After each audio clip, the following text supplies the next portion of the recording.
Oi.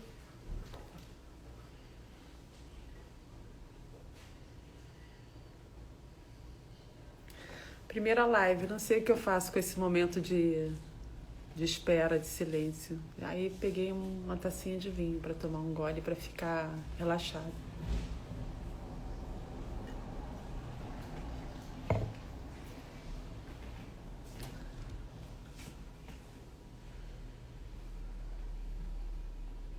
Oi, Mari.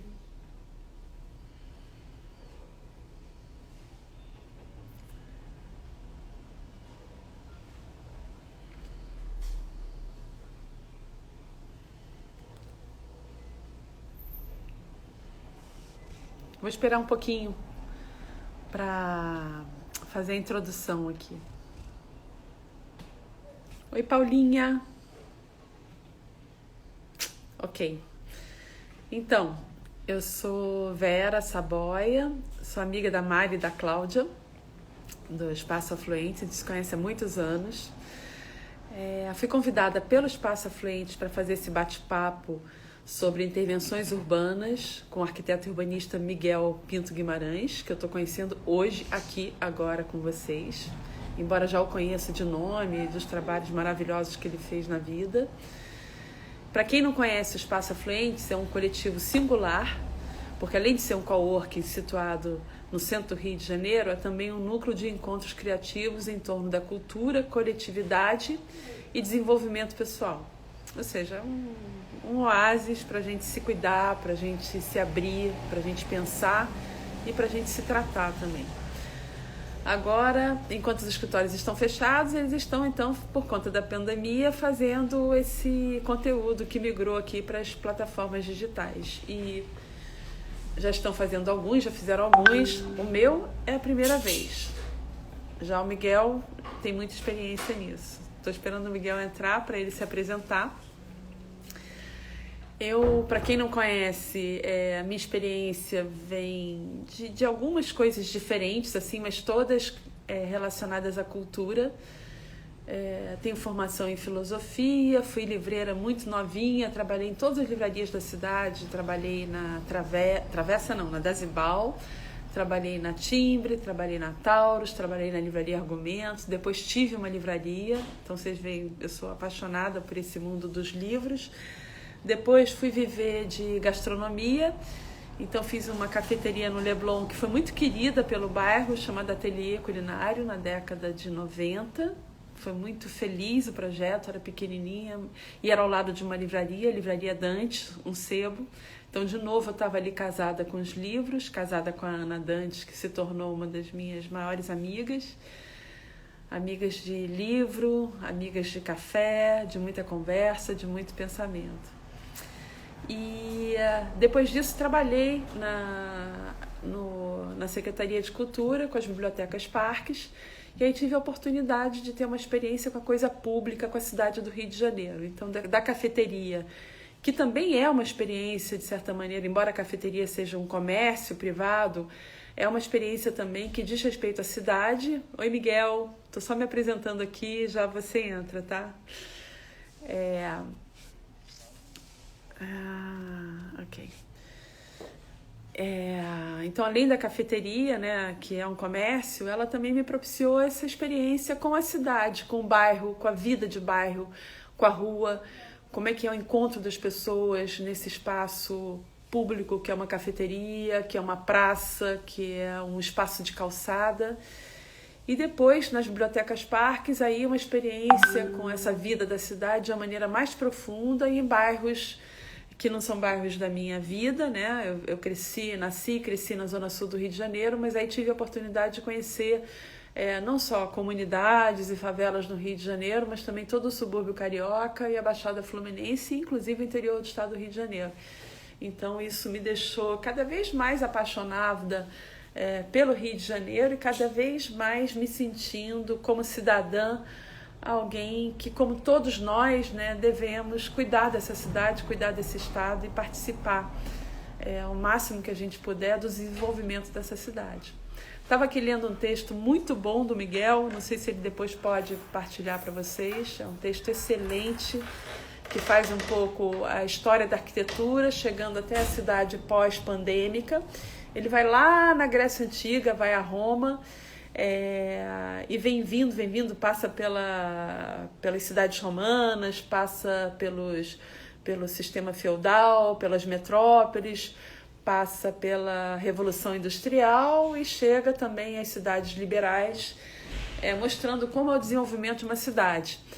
Hoje a gente tem essa situação muito especial da contemporaneidade, que é a globalização e que é a superpopulação, né? Que são as cidades crescendo em velocidade louca, muita gente, os serviços públicos não acompanham essa muita gente, a desigualdade social, uma tremenda doença social, né?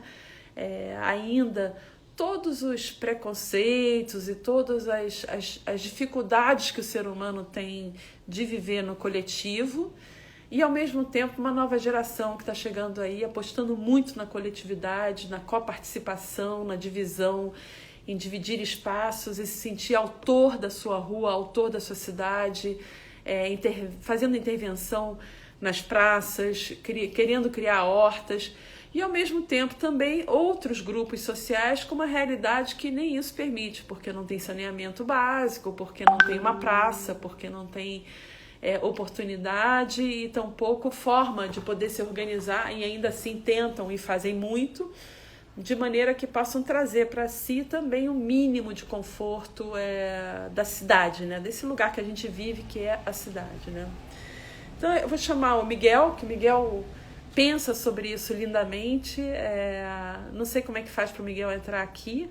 Isso a gente não falou, não foi, Mari? Ela vai chamar o Miguel.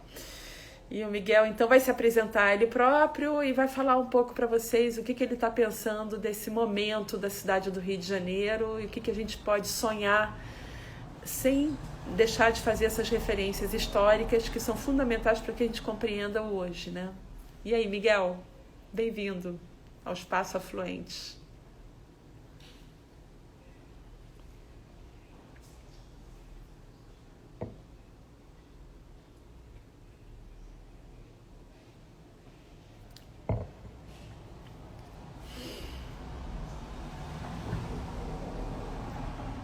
Miguel solicita e Verinha aceita. Aceita aonde?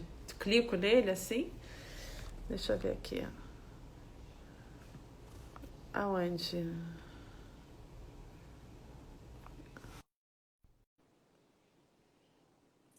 Isso a Mari não me ensinou. Eu acho que eu tô sabendo fazer aqui. Deixa eu ver. Agora foi. A gente esqueceu de ver essa parte. Ela me ensinou tudo, mas a gente não chegou aí. Tudo bem, bom, Miguel? Vera? Tudo bem? Tudo Boa bem, noite. prazer. Boa noite, todo mundo. Mariana, Nani, todo mundo por aí. E aí? Adorei sua história. Foi uma boa introdução. Então, mas vamos sou lá. uma cidadã, né? Sou dessas pessoas que fica pela cidade tomando café aqui, café ali, trabalhando muito e vivendo tanto essas calçadas, tanto aqui na Zona Sul do Rio, como também em todos os lugares do Rio de Janeiro, né? Mais profundo, né? Isso aí, muito bom, muito bom. Eu sou enfim, você pediu um pouco para me apresentar. Eu sou um arquiteto, né, urbanista, né? A nossa formação é de arquitetura e urbanismo.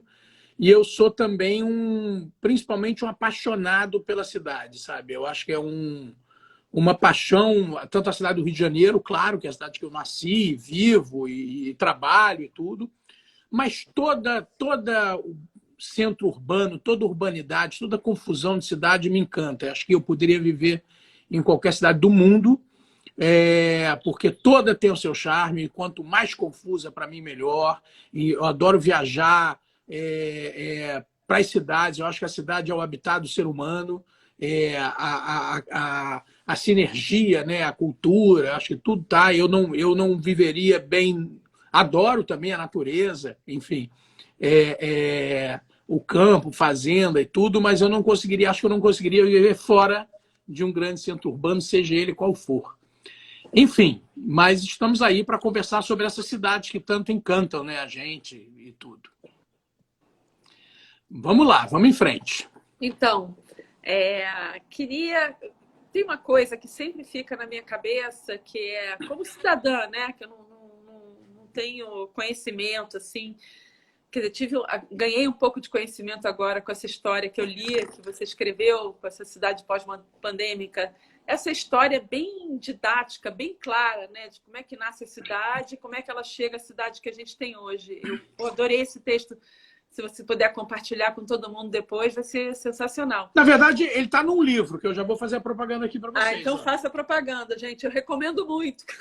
Que é um livro, é um best-seller, está em segundo lugar, só está perdendo para a biografia de Jesus Cristo e não ficção. Muito legal. Que eu acho isso aqui muito mais interessante que a biografia de Jesus Cristo, inclusive.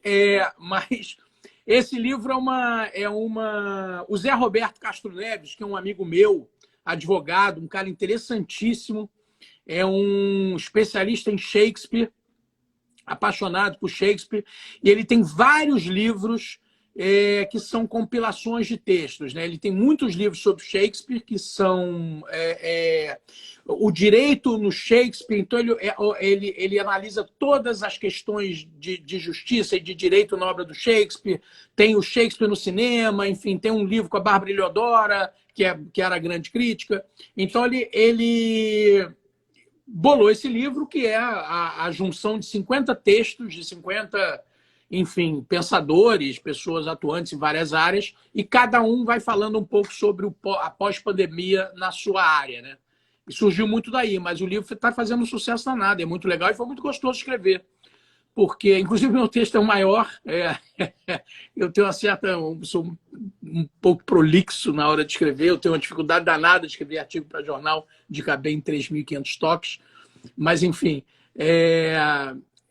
foi uma delícia escrever e contar um pouco dessa história e desse futuro, né? Um pouco tentar prever esse futuro. O texto é muito mas legal. É isso. São 5.000 anos, né, de cidade, então é uma história muito longa e muito cíclica, o bacana é isso, você vê que realmente, como a história tradicional, a história do urbanismo é uma história cíclica. As cidades se expandem, se contraem, se expandem, se contraem, à medida que os acontecimentos vão ocorrendo, e os acontecimentos são exatamente os mesmos sempre, né? Crises econômicas, grandes tragédias naturais, os grandes incêndios, enfim, e as pandemias e tudo. Então, essa história vai se repetindo e as cidades vão respondendo da mesma maneira. Agora, o interessante é o seguinte, a cidade tem que ser encarada como um organismo vivo. A cidade é um organismo vivo, ela nasce, ela cresce, ela se envolve, ela morre. E as cidades são assassináveis. O Rio de Janeiro é uma cidade que está sendo assassinada e é uma cidade que pode morrer, né? Então, as cidades precisam de cuidados, precisam de intervenções cirúrgicas. O Sérgio Bernardes falava um negócio muito interessante, que o arquiteto e urbanista é o cirurgião do câncer urbano. Então, isso é passível de acontecer. As cidades são organismos vivos. Eu acho que a arquitetura é muito comparável com a biologia nesse aspecto, né? De você, às vezes, por exemplo, você fazendo uma pequena intervenção cirúrgica, você consegue recuperar todo um tecido e toda uma região, né? Então, todas as intervenções em regiões portuárias no mundo todo, aconteceu isso acontece muito em Nova York, tem vários casos, enfim, tem muitos casos na história do mundo dessas pequenas intervenções. Eu posso ficar falando aqui a noite toda, tá? Então você vai me interrompendo e vai perguntando. Vou te interromper já. A gente tem uma ideia, nós que não trabalhamos nesse sentido na cidade, né? A gente habita a cidade, constrói ela junto com tudo isso que acontece nela, mas a gente não enxerga a cidade dessa maneira, né? Como um tecido que pode ou não ter um planejamento, que pode ou não respeitar direitos, né? E atender às necessidades da população ou não. Mas acho que quase todo mundo tem uma cidade utópica na cabeça, né? Que não é essa cidade real, que é uma cidade onde a gente vai encontrar respiros, jardins, que as crianças vão estar brincando nos parques, que a terceira idade, que os mais velhos vão se sentir seguros andando pela cidade, que a gente vai passear e vai ver que quase todo mundo que está ali, ou todo mundo, sendo mais sonhador ainda, tem condições de viver, né, de maneira digna naquela cidade. E isso quase nunca acontece. Claro que não existe essa cidade utópica, né, onde tudo isso está se dando de uma maneira tão perfeita e tão bacana, mas a gente também tem um equilíbrio ou não nisso, né? A gente pode ter as diferenças que a gente pode ter, como no Rio de Janeiro, uma zona sul, que é uma zona sul mais rica, que tem uma lagoa, que tem um mar, que tem uma série de riquezas. E a gente poderia ter tido, não teve, mas talvez a gente possa recuperar um subúrbio romântico. Por exemplo, outro dia eu estava andando pelo Grajaú, né? E eu fiquei tão encantada com aquilo. Falei, meu Deus do céu. Fiquei imaginando como era antigamente, feito quando a gente anda por São Cristóvão, ou vai para Tijuca, ou vai para o Meier, e vai indo cada vez mais para dentro, né? Na própria Baixada Fluminense também, a gente tem tantas lugares que você vê ainda aquela beleza ali, mas que está toda engolida pela complexidade social, pelas questões que dizem respeito à política, à economia, ao tecido social, né? Então, a cidade ela também é muito resultado desse tecido social, né? E hoje eu vejo que os arquitetos em geral, e os urbanistas, sobretudo, acho que os urbanistas sempre pensaram sobre isso, né? Se a gente olhar nas histórias que a gente conheceu, das poucas que eu conhecia, através de Lúcio Costa. Aqui escuto muito o Washington Fajardo falando e gosto muito dele. Assim, meu querido amigo, meu companheiro de faculdade. O Washington tem uma frase, você falou uma coisa interessante, o Washington tem uma frase brilhante, que o meu filho me sacaneia muito, até porque eu falo sempre, e que é o seguinte, a melhor cidade que existe é a cidade que existe. Essa é a frase síntese do Washington Fajardo, que é isso, não existe a cidade ideal. A cidade ideal é a melhor cidade que a gente consegue fazer, com todas as suas mazelas e que fazem parte da história da cidade desde a sua gênese, né? No meu texto eu falo isso. A maior mazela de uma cidade, que é a desigualdade social, existe desde que a cidade existe há 5.000 anos atrás, lá na Mesopotâmia. Então, enfim, a partir do momento que tantas famílias, algumas poucas famílias, se juntam, né, por um fim de nomadismo, né, por um aquecimento da terra, um fim de uma era glacial, que você descobre áreas plantáveis, né, que você consegue domesticar tanto a plantação quanto os animais domésticos. Quer dizer, quando você se estabelece num sítio que por acaso foi na Mesopotâmia há 5.000 anos atrás, né, numa planície fértil, né?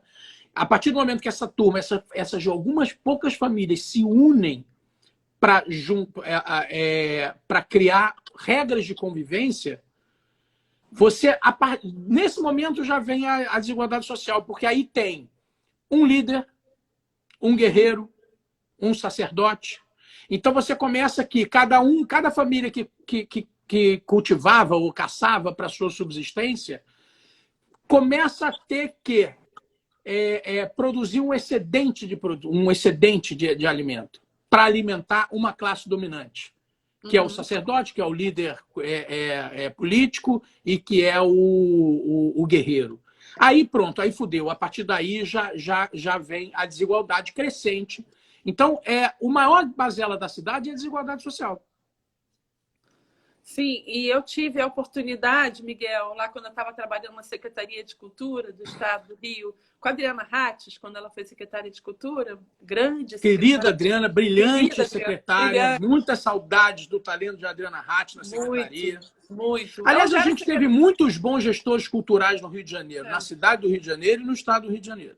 A Adriana já era secretária de Cultura de alguma maneira, desde aquela época do cinema no Odeon, né? Que ia virar igreja, e que ela aí bate na porta da BR Distribuidora para não deixar aquilo virar uma igreja, restaura aquele cinema e devolve para a Cinelândia um cinema ícone, onde a gente fez tantas festas, tantos eventos, tanta coisa maravilhosa, né?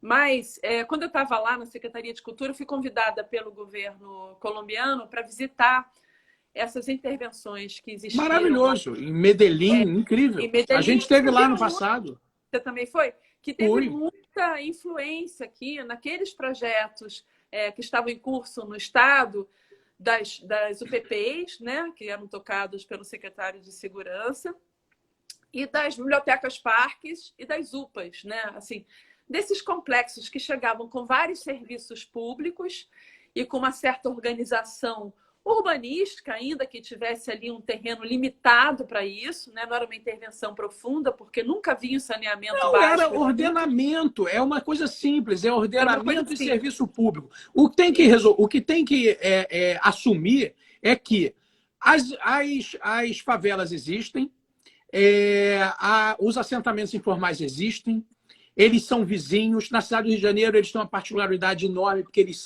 não são suburbanos, não são na periferia, não são fora do centro urbano, eles são dentro do centro urbano. Eles existem, eles são importantes pra caramba para a cidade do Rio de Janeiro, pela questão cultural, pela questão laboral. É, é, e eles têm o mesmo direito que nós temos à urbanidade. Isso é que é muito. Eles têm todo o direito à segurança, à água, à luz, A a serviço educação. público, à coleta de lixo, a saneamento, etc. E tal. Né? E a visibilidade, principalmente. Né? O que incomoda muito é a invisibilidade. Ou a Então, visibilidade que se dá a partir apenas da referência da violência, né? Eu me lembro uma vez, a Ruth de Aquino, que é uma jornalista que eu gosto muito, fez uma matéria sobre ali a Biblioteca Parque de Manguinhos. Ela visitou a biblioteca e ela viu, então, as crianças e mães ali no teatro, na biblioteca, na praça, fazendo joguem na praça. E uma mãe que morava em Jacarezinho, depois que leu a matéria, o artigo que ela publicou na biblioteca, porque eu pedi para colar na porta da biblioteca, que era um artigo muito bonito sobre a vida em Jacarezinho, sobre a vida em Manguinhos. Uma das mães me disse assim: Vera, nunca sai no jornal uma coisa bonita sobre o nosso bairro, uma coisa bonita sobre a gente. Então, assim, ali ela estava dizendo: eu nem sou invisível necessariamente. Quando eu sou visível, eu sou compreendida como Jacarezinho do crack.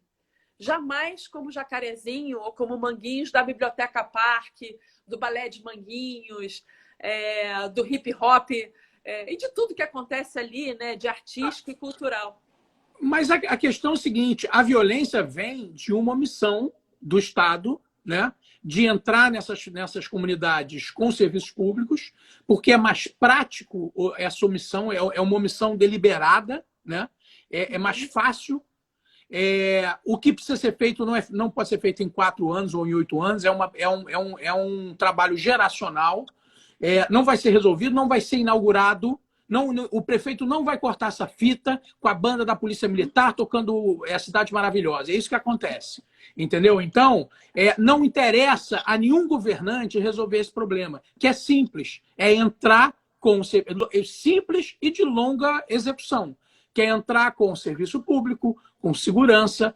O projeto das últimas favela bairro era interessante. Então, vários projetos urbanos já tiveram foram elaborados por. A gente teve cidade. A cidade do Rio de Janeiro teve um prefeito arquiteto, teve um prefeito urbanista. Isso poucas cidades do mundo tiveram esse privilégio. Né? Só que o trabalho do urbanista também é muito negligenciado. Também é um trabalho de longo prazo, não é um trabalho que pode ser feito. Não, necessita da comunidade para ser desenvolvido, necessita do líder comunitário. Essa governança não pode ser feita do palácio do governo em Laranjeiras ou do Piranhão. Essa governança é local. Essa governança é de líderes comunitários, entendeu? Eles precisam participar da governança, da administração desse espaço. Você vê que coisas lindas são feitas na Maré,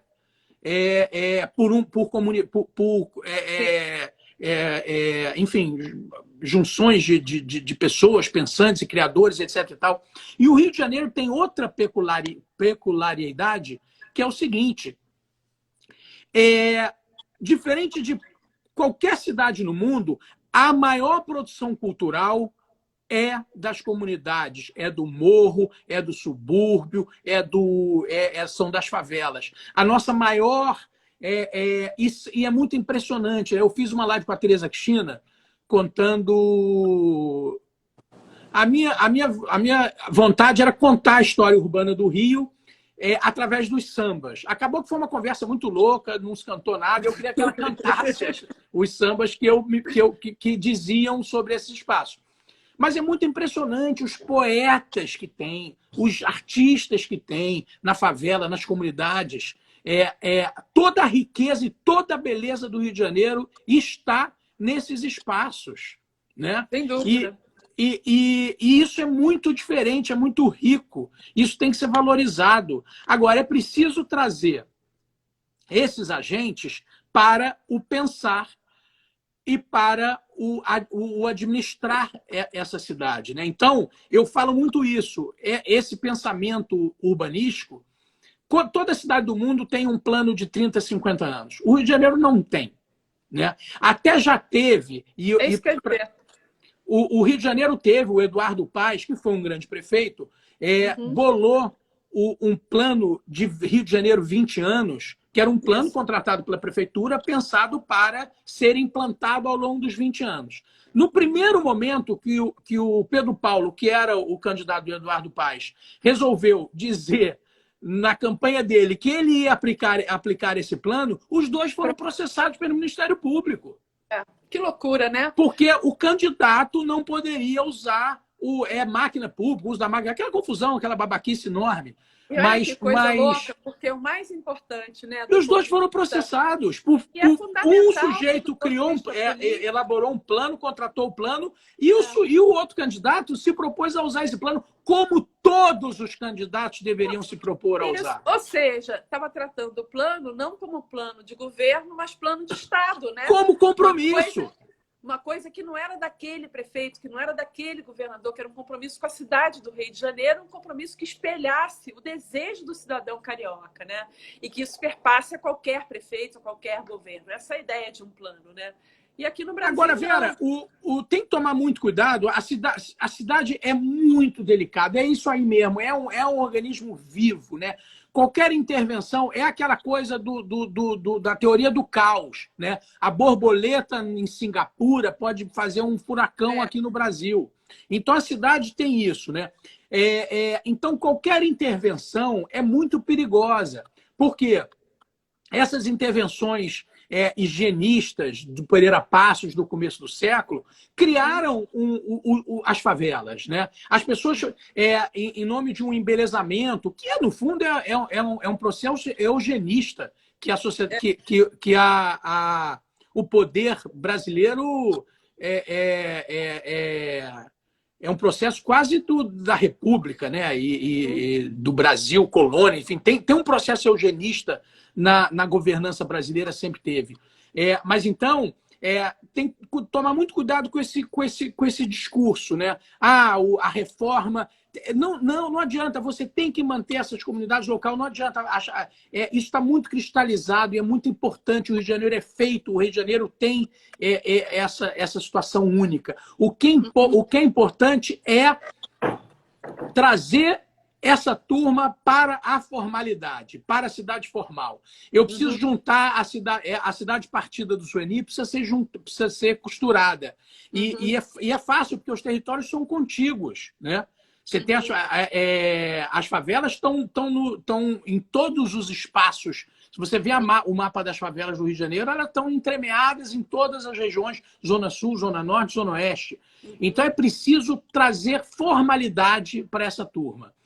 Primeiro, título de propriedade. Aquele barraco é da família dessa pessoa há 100 anos. Então, como é que ele não é dono daquele barraco? E aí, o momento que o governo tem que fazer chegar uma ajuda emergencial para essas pessoas, não tem um endereço, porque não tem uma propriedade, porque não tem um número, uma rua. É uma invisibilidade, louco. É uma invisibilidade muito confortável à elite carioca. Também tem isso, temos que falar sobre esse ponto. Claro, claro.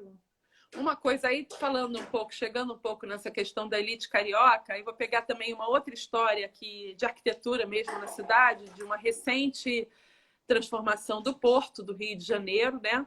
Que contou com a presença do Museu do Calatrava, que no início, quando eu chegava ali na praça e olhava, eu via a construção toda do Mar e do Museu da Manhã. Quando eu chegava, que eu via aquela geringonça enorme, aquela coisa esquisita instalada ali naquela praça, sem nenhuma árvore, né? Aquela praça que parecia uma praça nórdica, né?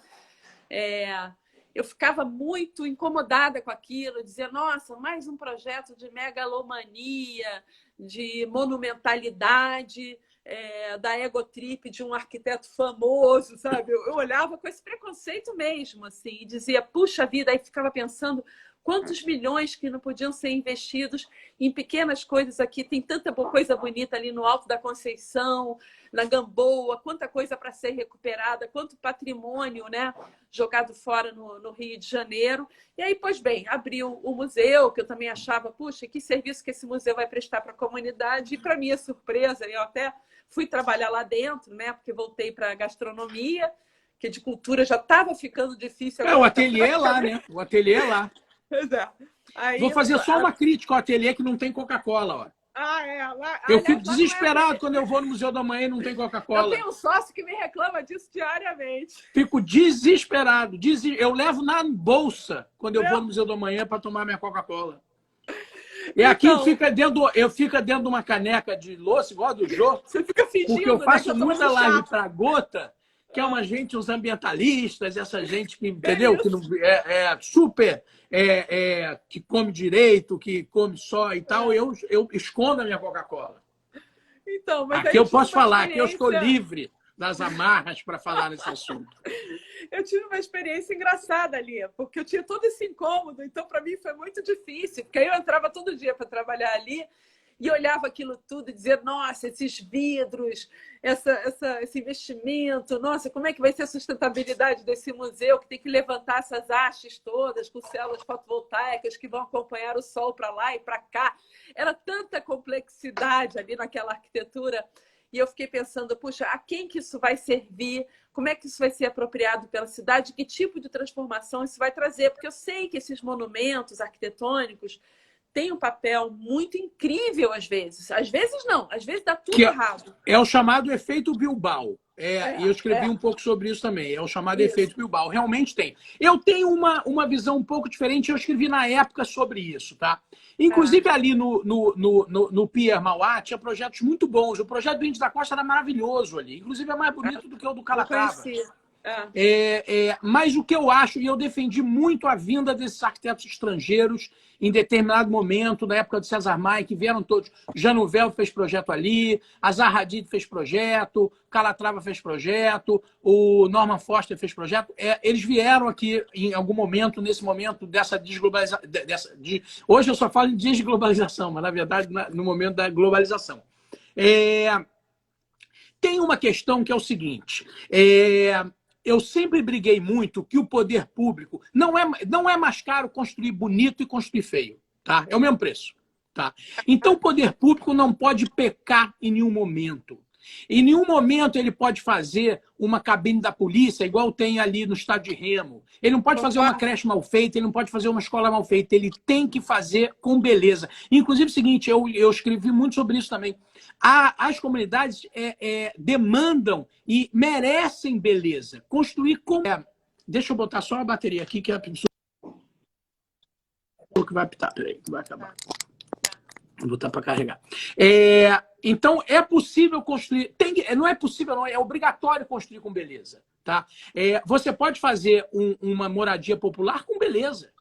Claro. Então, o poder público não pode errar. Mas o que acontece? A sociedade, de alguma maneira, tem que exigir isso. E aí você tem que ter uma educação do olhar, né? Que é uma geração, você educar o olhar. Né? Então, é importante que esses arquitetos construam no Rio de Janeiro.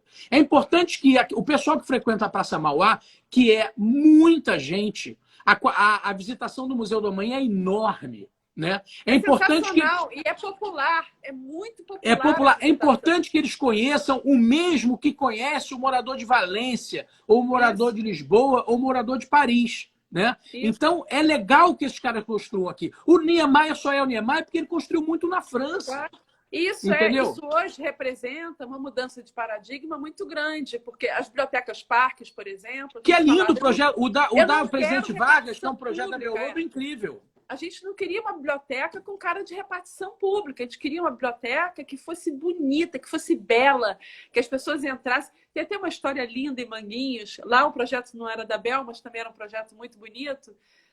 A Biblioteca Parque Estadual é projeto do... Oh, meu Deus do céu! Do Glauco Campelo, né? Da arquitetura, que ele reformou, e a Bel fez a parte... Que é o interior da Bel, claro. Isso. Em Manguinhos, teve uma menina que entrou, a Gisela, uma menina de 8, 9 anos, que me perguntou assim, moça, você que fez essa biblioteca? Eu falei, foi um monte de gente que fez. Eu falei assim, por quê? Você gosta? Ela falou, eu acho tão bonito, eu queria que minha casa fosse assim. Então, assim, é uma coisa... E de poder sonhar com isso, né? De sonhar que ela pode ter aquilo, que aquilo é dela, né? Que aquele espaço público é o espaço dela, que aquela beleza que existe ali, que aquele conforto que existe ali é dela e que ela merece aquilo em qualquer lugar da vida dela, né? No Museu da Manhã... E olha só, e se ela não consegue morar com essa beleza, ela tem que ter na comunidade dela uma biblioteca bela, um anfiteatro belo, uma escola bela. A escola é pública, o CIEP é maravilhoso por causa disso. Entendeu? Então, Então, eu acho que essa coisa da beleza tem que estar disseminada. E é importante. Eu defendi muito na época a vinda dos arquitetos estrangeiros. Tem muito essa brigalhada, o IAB reclamando, um nacionalismo exacerbado, arquitetos brasileiros. Na verdade, o Niemeyer é o Niemeyer porque construiu na França muito. E é importante. Só o Niemeyer aqui, né? Porque tem tantos arquitetos maravilhosos no Brasil. O Brasil também, nesse sentido, deu pouco espaço, né? Ficou muito assim. Encontra um, eu adoro o Niemeyer. Até tive a felicidade, meu pai era muito amigo dele, ele fez um projeto para o meu pai. A gente morou numa casa projetada por ele, na Gávea, construída pelo meu pai. Eu dizia para ele que eu não gostava porque não tinha telhado. Bel Lobo aqui, errei, Bel Lobo, você é craque, autora dos belos interiores da Biblioteca Parque. Lindo, né? Mas lá, só para terminar aquela história do Museu da Manhã, e aí eu estava então com essa história incomodada e tal, pensando, puxa, será que isso faz sentido, né? E aí, de repente, abriu o museu e ele ficou lotado de gente de todas as classes sociais, de gente ávida por conhecimento. O museu tem um conteúdo que também foi criticado pela Academia da Museologia, que dizia que era um conteúdo muito interativo e superficial, que não tinha profundidade, porque se valia muito de uma comunicação digital. Que é uma burrice danada, porque o museu é do amanhã, o amanhã não tem acervo. Não, e achei aquilo extraordinário, porque era um museu que bota no colo da gente, na mão da gente, o conhecimento da maneira mais generosa possível, de uma maneira fácil, sem que a gente tenha que fazer um esforço. Se a gente quiser fazer um esforço para se aprofundar naquelas questões, a gente tem que ler livros. Eu acho que ir ao museu e ter uma recepção generosa do que você tem para conhecer ali, de um facilitador do seu conhecimento, é uma coisa maravilhosa. Então, assim, aí eu me apaixonei pelo Museu da Manhã para além da arquitetura dele. Tudo que eu estava ali implicando um pouco com o monumento. Depois, é claro, eu fui me ambientando também com aquelas curvas internas do Calatrava, que eu achei até que era uma homenagem ao Niemeyer, me deu essa impressão, porque eram tantos brancos infinitos e curvos e lindos.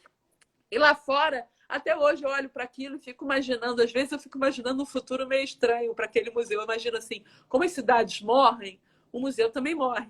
E ele vai ser, então, um dia, sei lá, um dinossauro, um esqueleto encravado, enferrujado na Baía de Guanabara. É isso que eu acho o seguinte, eu adoro o Calatrava, ele foi um dos meus ídolos de faculdade, assim. Não é o melhor projeto do Calatrava, não é. Porque tinha limite da altura, por causa do Santos Dumont, etc. e tal. Não é o melhor projeto. Agora, é interessante o que...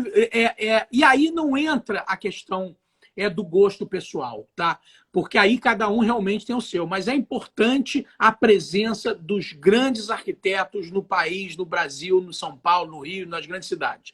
É por causa disso, por causa dessa educação do olhar. E quando um olhar estiver educado em 50 anos, por uma boa creche, uma boa escola, uma boa biblioteca, um bom teatro, uma boa praça, o cidadão vai exigir qualidade. A cidade do Rio de Janeiro, na boa, é a cidade mais feia construída do mundo. A gente se acostumou. O Rio de Janeiro é abençoado por Deus, bonito por natureza e ponto. Ele é muito mal construído. Os prédios que se constroem recentemente não, porque até melhorou muito, mas na segunda metade do século XX, são horrorosos. Horrível. Horrorosos. Os prédios residenciais do Rio de Janeiro são horrorosos. Horrível. Entendeu? Então, os prédios da Barra da Tijuca são horrorosos. Horrível. É um pós-modernismo, um neoclassicismo, uma coisa cafona lasveguiana. É horroroso. Então, é preciso educar o olhar. E aí, o cidadão vai exigir da construtora. Porra, esse prédio eu não vou. Esse prédio, o cara precisa saber que aquilo é uma merda para poder não comprar. Né? Agora, aquilo é vendido como a melhor coisa do mundo. O São Paulo, eu acho, na boa, a cidade de São Paulo construída é muito mais bonita que a do Rio. Eu levo porrada por aí quando eu falo isso. Não, mas eu concordo com você, viu? Eu concordo mesmo. Entendeu? Agora, o Rio é abençoado por Deus e bonito por natureza e ponto final. Entendeu? Então é importante todos esses arquitetos estarem construindo no Rio para essa educação que é uma geração. Tudo isso é muito lento, né? Tudo isso é muito lento. Então é difícil que aconteça rápido e a gente vai ver isso muito lentamente. Mas está acontecendo e a gente precisa exigir do poder público que construa com qualidade e com beleza. Isso é fato. Qualquer merda, olha só, cabine de polícia, qualquer concurso de arquitetura dentro da faculdade, não precisa ser arquiteto, precisa contratar um concurso de estudante, não, claro, como é feito no mundo. Ia fazer uma cabine de polícia melhor que aquela merda que tem ali em frente ao Estado de Remo. Claro. Eu já falei muito isso. Ali naquela praça em frente ao CIEP, em frente ao Jockey, ali na Lagoa Barra, tem sei lá o que é aquilo, uns containers, parece aquilo uma região portuária. É uma coisa horrorosa. Não, é muito estranho, porque é uma coisa que acontece assim dentro daquela secretaria de obras, né? Seja esqueci o nome da Secretaria de Obras do Estado, mas aí tem ali chega lá um projeto e de repente um engenheiro da secretaria desenha. Agora, o errado é a lei da licitação, que obriga a fazer o projeto mais barato. O prefeito não pode contratar um arquiteto sem uma licitação onde ganha o projeto mais barato. É esquisito, porque faz um projeto, quem ganha o projeto mais barato, mas sem ter o projeto executivo. Então, depois que ele ganha a licitação com o projeto mais barato, ele vai fazer o projeto executivo. E aí, aquele valor que era barato, que justificava o vencimento daquele projeto, se torna um orçamento enorme. E abre janela para uma putaria da roubalheira. Entendeu? Se você pegasse o dinheiro que é roubado e pagasse para o arquiteto fazer o bem feito, então é tudo errado. O Rio de Janeiro é todo errado. Você falou da Dias Ferreira. A Dias Ferreira é uma rua conhecida mundialmente como uma rua de restaurantes e de nightlife, sei lá o quê. Nenhum restaurante na rua Dias Ferreira tem alvará, você sabe disso. Tem alvará de restaurante. Tem alvará de cafeteria, você tem uma cafeteria lá. Eles não têm alvará de restaurante. Você tem alvará ali de cafeteria e de sorveteria.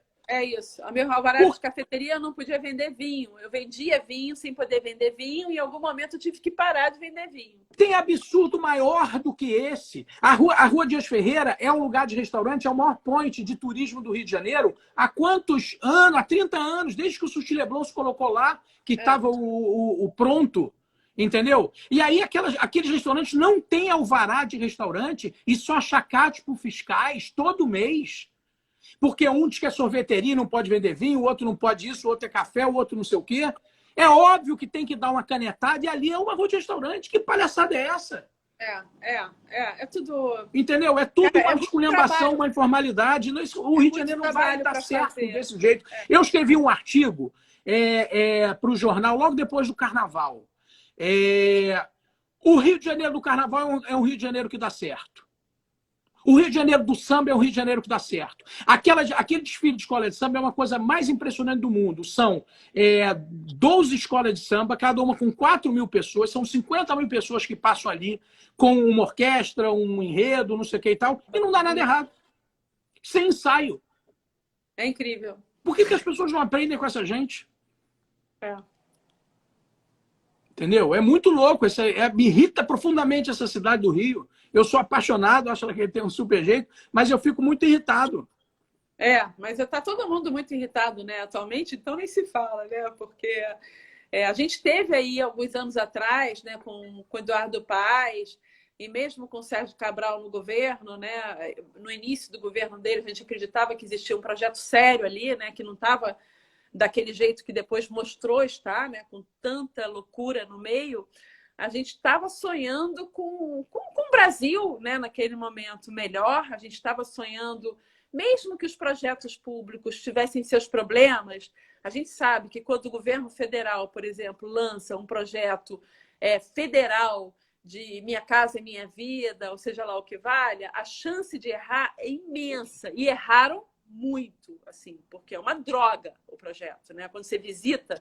Mas o erro maior é o seguinte, o erro maior é aqueles projetos estarem longe dos centros urbanos e da infraestrutura. Né? Esse é o erro do Rio de Janeiro, que é o erro da cidade modernista, que é o rodoviarismo. Né? A Barra da Tijuca é um erro, é uma cidade rodoviarista. Você, para ir do endereço, olha só, beleza, eu vou sair do Vila de Mall e vou comprar um não sei o que no Barra Shopping, que são 2 endereços vizinhos, né? Do mesmo dono, mesmo terreno, vizinhos, tem uma rua no meio. Né? Se eu sair do Vila de Mall, que eu for ao Barra Shopping, eu ando 1,5 km. Do endereço ao outro, entendeu? 1,5 km é a praia do Leblon e, sei lá, metade de Ipanema.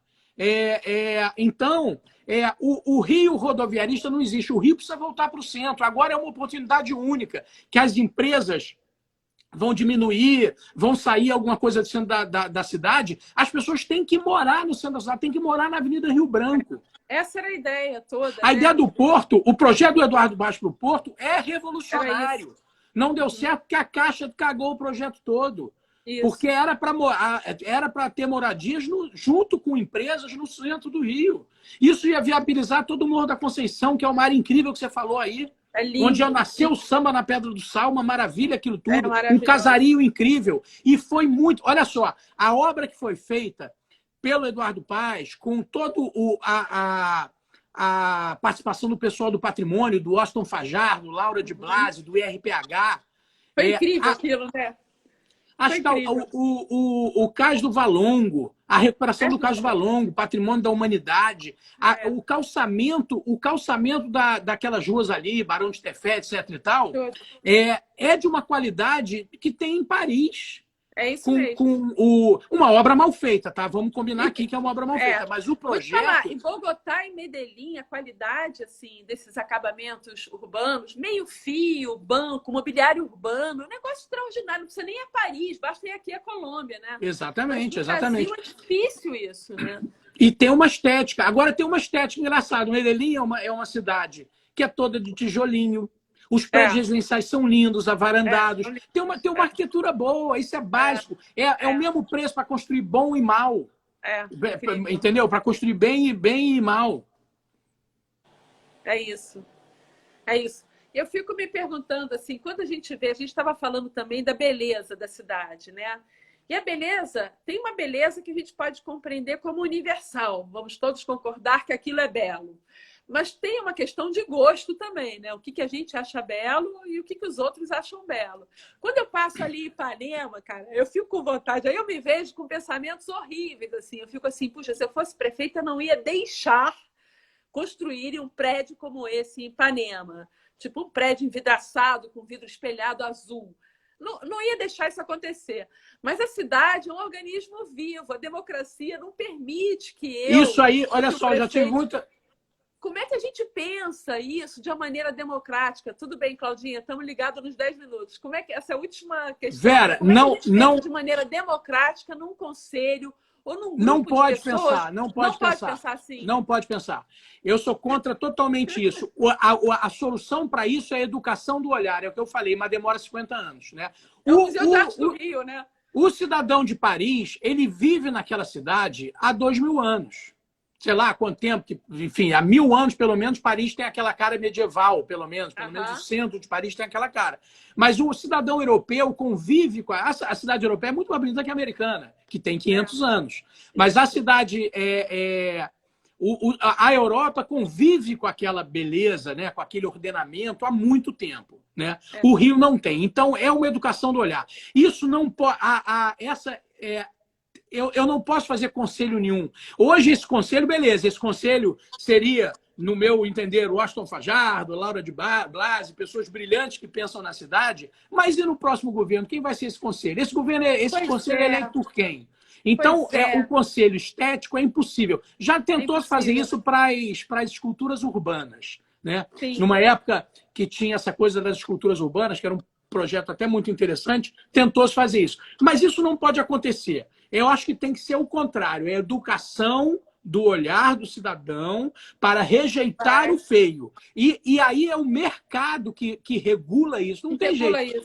O braço do mercado imobiliário é muito potente e tem que ser respeitado de alguma maneira. Agora, quem é o consumidor final é que exige a beleza. E o mercado imobiliário tem mudado. Hoje têm sido feitas coisas muito interessantes no Rio de Janeiro, de prédios residenciais e comerciais, etc. e tal, com arquitetos. E muito ainda naquela enganação da lei das licitações, do 666, que é chamar o arquiteto bom para fazer fachada, para fazer não sei o quê. Não, o arquiteto tem que construir tudo, porque não adianta ser bonito e ser ruim. Fora isso, que as plantas dos apartamentos são horrorosas, são imoráveis. Entendeu? Os apartamentos que se constroem são imoráveis. Não, a escala tem que ser uma escala humana, confortável, né? Humana no sentido mais humanista mesmo. A gente tem que se sentir bem onde está, né? Não pode ser uma coisa toda errada, como são tantos apartamentos aí. É isso, Acho que nosso tempo está acabando. Eu podia ficar com você aqui batendo papo sobre isso. Se quiser, a gente abre mais meia hora aí. Se você quiser, a gente faz mais. Vamos, se quiser, vamos mais meia hora. Não tem problema. Eu pego mais uma taça de vinho e vou com você mais meia hora, com certeza. Eu preciso só de mais uma Coca-Cola, mas tudo certo. Mas que um dia vai ter no ateliê culinário, uma Coca-Cola. Pois é, lá não é ateliê culinário, lá eu acabei fazendo uma outra marca com um grupo de sócios, chama Fazenda Culinária. Mas agora eu estou aqui sonhando em fazer um ateliê culinário de novo nessa cidade. É engraçado, porque está tudo meio deprê, né? Claro, a gente está deprimido com toda essa situação, com tudo que está acontecendo. Mas, ao mesmo tempo, é engraçado. A gente olha para essa cidade, dá uma vontade, de novo, de fazer alguma coisa na rua, dá vontade de sentar na rua, de ocupar a rua, de fazer obra, de quebrar, de construir, né? De botar para quebrar. Eu fico muito sempre animada para isso. Nossa. Mas é isso, então, precisa de empenho, né? Precisa de uma governança